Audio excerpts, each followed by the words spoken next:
அப்போ இதான் உன் கதையா? சரி, நீ இப்போ எதுக்காக இங்கே வந்த அதை சொல்லு வா. கிட்டத்தட்ட உன் கதை மாதிரியே தான். ஆ, உன்னை யார் பாதியிலே விட்டுட்டு போனா? அப்படி யாரும் போல. ஆனால் அதை உன்கிட்ட எப்படி சொல்கிறது?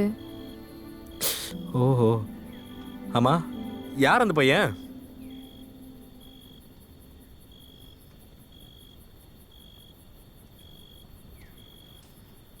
இவன் தான் ஹாரி.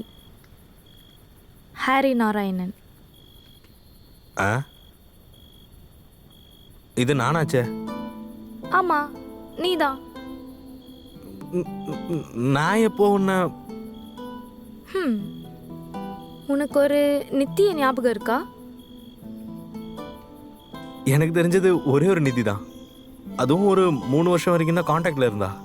அப்புறம் நான் காண்டாக்ட் பண்ண ட்ரை பண்ணேன், ஆனால் கிடைக்கல. அப்போ இந்த ஃபேஸ்புக் வந்த டைமில் ஆக்டிவாக இருந்த ஒரு ஃப்ரெண்டு இது ஆக்சுவலி. அவள் எப்படின்னா நல்லாவே பேசுவா. அப்போல்லாம் என்கிட்ட பேசுறதுக்கு வேற யாருமே இருக்க மாட்டாங்க. அப்போ ஜஸ்ட் பேசுறதுக்கு அவள் மட்டும்தான் இருப்பா. அப்போவே ஒரு 4-5 வருஷத்தோட ஃப்ரெண்ட்ஷிப் இருக்கும். ஆனால் இது வரைக்கும் நான் நேரில் பார்த்ததே இல்லை.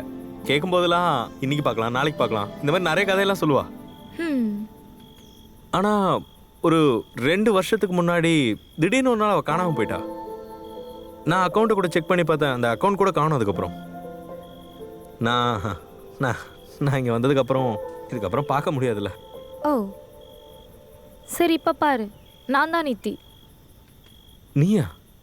சும்மா விளையாடாதண்ணா. அட ஆமாப்பா, நான் ஒரு 2 வருஷத்துக்கு முன்னாடி உன்னை பார்க்க வந்திருந்தேன். நீ ஆயிஷாவை பற்றி எதுவும் என்கிட்ட சொல்லாததுனால நீ ரிலேஷன்ஷிப்பில் இருப்பேன்னு எனக்கு கொஞ்சம் கூட தெரியாது. அப்புறம் நான் உன்னை விரும்புகிறேன்னு சொல்கிறதுக்கு தான் இந்த இடத்துக்கு வந்தேன். ஆனால் அப்போ தான் உங்கள் 2 பேரையும் நான் ஒன்றா பார்த்தேன். அப்புறம் அப்புறம் என்னாச்சு? அப்புறம் என்ன, நான் அங்கேருந்து உடனே கிளம்பிட்டேன்.